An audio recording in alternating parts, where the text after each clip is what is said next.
Et selon saint Luc,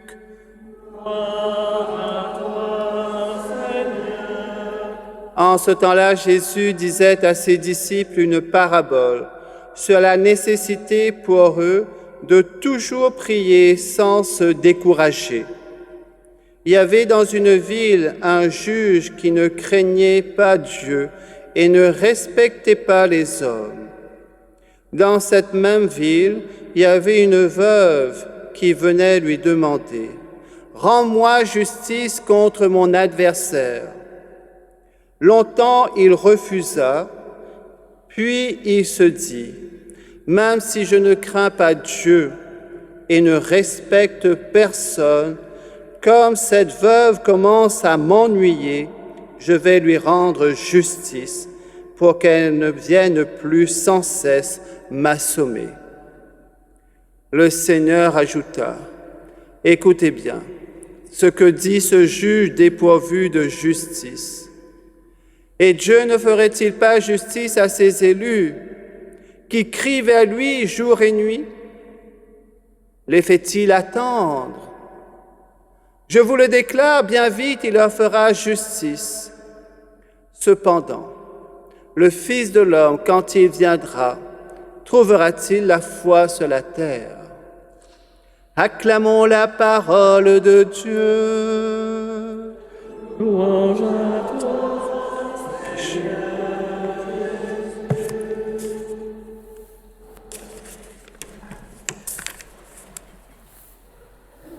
Chers amis de Jésus, dans la première lecture tirée du livre de l'Exode, nous voyons Moïse comme modèle d'intercesseur jour et nuit devant Dieu pour que Josué triomphe des Amalécites.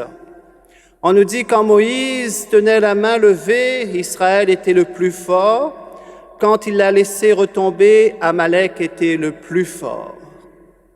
Voyez, frères et sœurs, quand nous baissons la garde, quand nous arrêtons de prier, le diable est plus fort. Vous savez, les boxeurs, ils ont toujours la garde quand ils sont en compétition. Nous, on est toujours en compétition pour le ciel. Il nous faut garder la garde. C'est pour ça que Jésus prend cette parabole pour nous montrer la nécessité pour ses disciples, pour chacun de nous, de prier sans se décourager. Alors, il nous faut des personnes pour nous aider parfois à tenir les bras levés, comme Moïse, qui avait Aaron et Our pour le soutenir. La prière communautaire, la prière familiale, la prière conjugale est très importante, très puissante sur le cœur de Dieu. Nous pouvons prendre des prières personnelles, mais un couple qui prie ensemble est un couple puissant. Dans la parabole de ce juge égoïste, cynique, avec la veuve, tout le monde admet qu'un tel personnage puisse exaucer une pauvresse qu'il méprise simplement pour qu'elle cesse de lui casser les pieds. Le Seigneur ajouta, écoutez bien ce que dit ce juge dépourvu de justice. Et Dieu ne ferait-il pas justice à ses élus qui crient vers lui jour et nuit? Voilà donc une parabole à contraste, dans laquelle la leçon est à prendre dans le contraire de l'exemple donné. Le juge sans justice et sans conscience et sans bonté. Il refuse longtemps de faire justice. Il finit par égoïste à céder à une pauvre veuve qui ne lui est rien pour qu'elle cesse de l'embêter.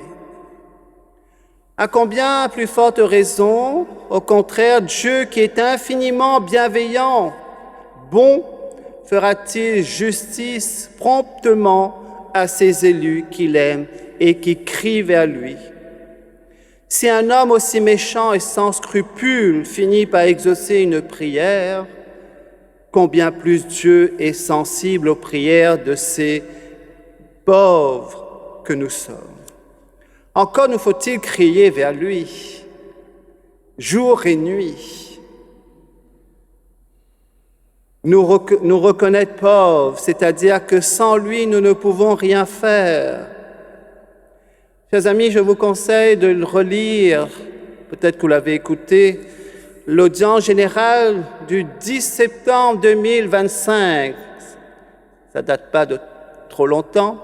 Notre bon pape Léon XIV a insisté sur la forme de prière la plus extrême, celle du cri vers Dieu. Il dit c'est un geste qui résume à lui seul la douleur, l'abandon, la foi et l'offrande de cette veuve qui n'a plus de mari, plus personne pour la défendre, pour l'aider financièrement. Elle crie vers Dieu. Crier vers Dieu est une forme de prière. Pensez-y, crier vers Dieu. Il nous faut crier parfois vers Dieu. Retenez-le bien. Alors Jésus dit, Dieu ne fera-t-il pas justice à ses élus? Les fait-il attendre? Je vous le déclare, bien vite il leur fera justice. Chers amis, n'est-ce pas paradoxal cette affirmation de Jésus quand nous nous plaignons de ne pas être exaucés? Vous voyez, ça fait 50 ans que je prie pour la conversion de mon frère ou de mes enfants ou de mes petits-enfants, où je prie, ça fait 20 ans pour la guérison de mon frère, ma sœur, ou de mamie, papy, souffrant. Et quand nous disons que l'injustice continue de régner dans le monde, parfois dans notre propre famille ou notre beau pays, la France, ne sommes-nous pas invités à purifier l'idée que nous nous faisons du triomphe de la justice? La victoire de Dieu, la puissance de Dieu doit s'exercer d'une toute autre manière que celle que nous attendons. Nous sommes toujours tentés de préférer nos conceptions humaines à celles de Dieu. Nos prières ressemblent souvent à une sorte de mise en demeure où nous nous demandons à Dieu de nous obéir.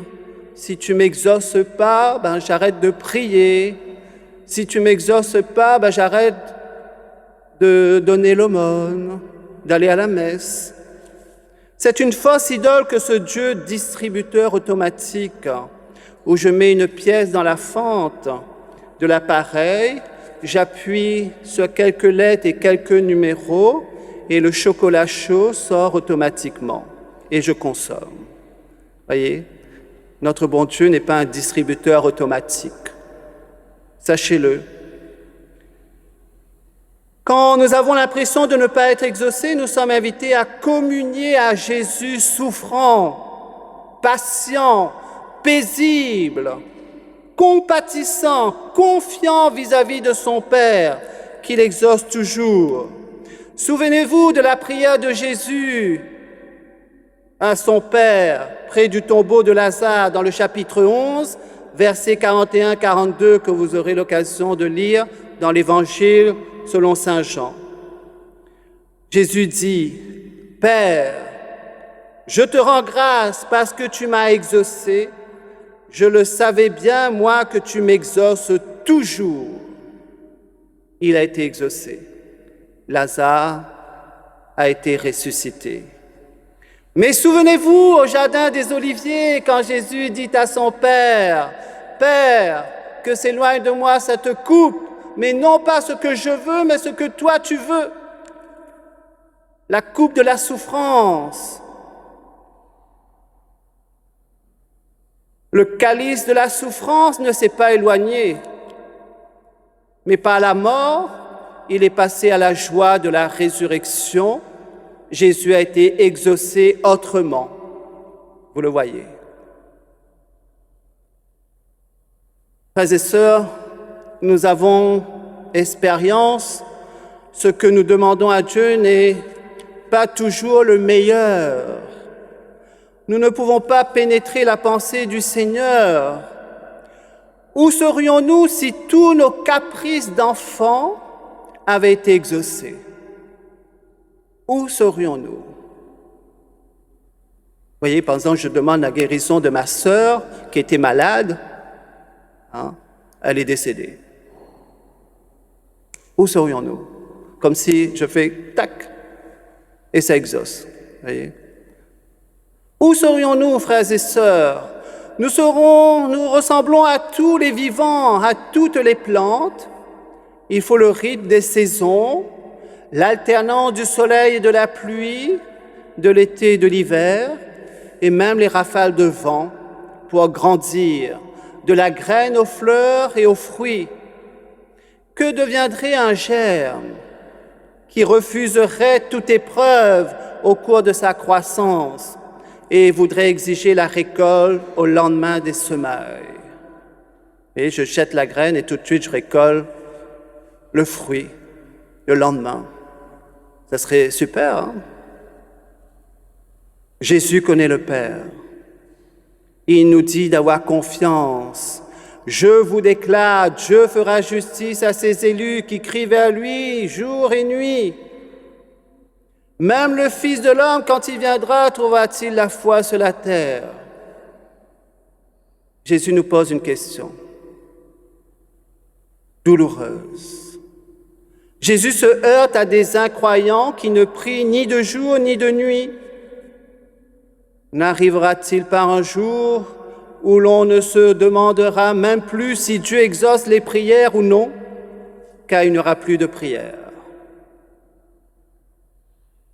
Douleur de Jésus, qui à l'approche de sa mort prochaine n'a pas obtenu la foi de son peuple élu.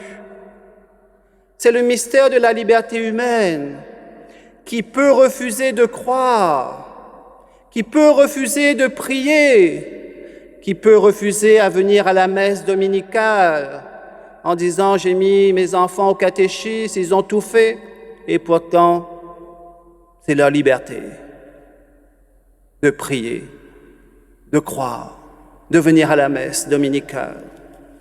Notre Dieu est un Dieu qui propose et non pas un Dieu qui s'impose. Refus de pardonner et d'aimer. Jésus est angoissé. Jésus est angoissé devant le refus de l'homme, devant sa mission d'amour et de son message. Beaucoup de chrétiens encore aujourd'hui disent « Moi, Jésus, c'est bien, j'y crois, j'adhère, mais le message de l'Évangile de son Église, ce n'est pas la peine. »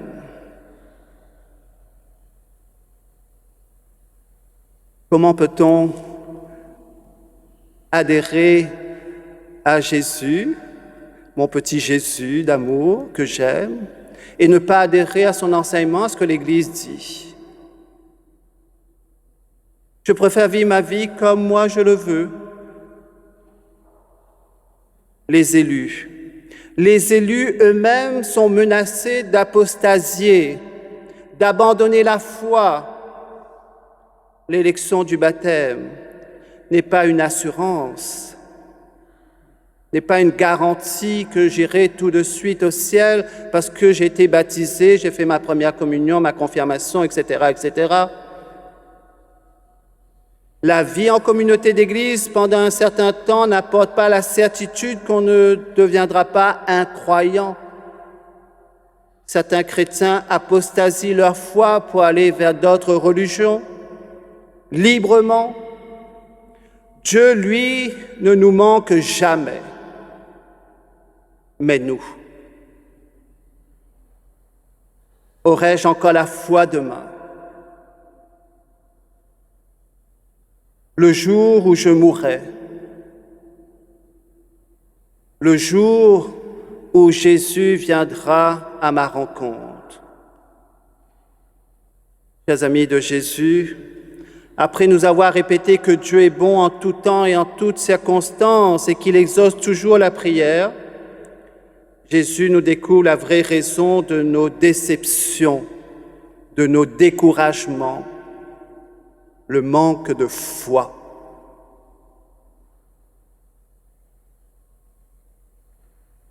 Le même avertissement sévère est répété plusieurs fois dans l'Évangile.